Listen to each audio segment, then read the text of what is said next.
তুমি কেমন আছো তুমি? আছি, আমি ভালো আছি। তুই হুট করে সোহেল, তুমি? কেমন আছো লতা? আমি তো ভালো আছি, তুমি কেমন আছো? হঠাৎ কোনো খবর না দিয়ে আসলে যে? কি ব্যাপার সোহেল? তুই বলা নাই কোয়া নাই হুট করে দেশে চলে এলা যে?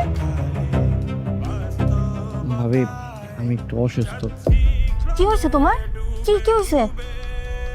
আসলে আমি ভাবছিলাম কারো কমো না। আমি আসলে অনেক অসুস্থ। গত 2 মাস ধরে কোমরের ব্যথায় খুব ভুগতেছি। ভাবছিলাম যে কিছু হয় নাই। ছোট বাজান তুমি? ও মা, তুমি বিদেশ থেকে চলে আসছো? এটা মেঘনা চাঁদের বৃষ্টি। হবই না, মাত্র এসি। তোরা ভালো আছোস?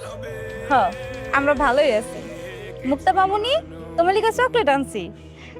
ভাইজান, আপনাকে এরকম লাগতেছে কেন? না, আসলে বিদেশ থেকে খালি হাতে এসি তো, এই কারণে আর কি এরকম লাগতেছে। ও, তার মানে তুমি খালি হাতে আইছো? বিদেশ থেকে কোনো টাকা পয়সা আনো নাই?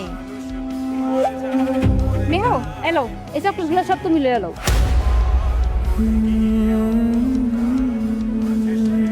তুমি আমার চকলেট দিবা না? মুক্তা, আম্মু তোমাকে তোমার আব্বু চকলেট কিনে দিব। হ্যাঁ হ্যাঁ ভাবি, তুমি ঠিকই কইছো। ভাইজান ওরা চকলেট কিনে দিব। সাদিয়া, এখানে দাঁড়ায় দাঁড়ায় ফালতু কথা না বলে তুমি আমার সাথে ঘরে চলো। তোমার সাইড পাখা আলা ফ্যানের বাতাস খামু, আসো। ভাবি, আই চলো। টাকাই আপন টাকাই পর এ কেমন বানাইলা ঘর কলিজার মধ্যে জ্বালন হয় এই সংসার আমার নয়। অবাক হওয়ার তো কিছু নাই, তুমি তো করে টাকা পয়সা দেও নাই, যে লেগে তোমার মাইয়ার ওরা ভালো কিছু দেয় না। মিহুর বাপের অনেক টাকা, তাই মিহুর লেগে অনেক ভালোবাসা, অনেক আদর। ওর কাছে টাকাই সব কিছু হয়ে গেল।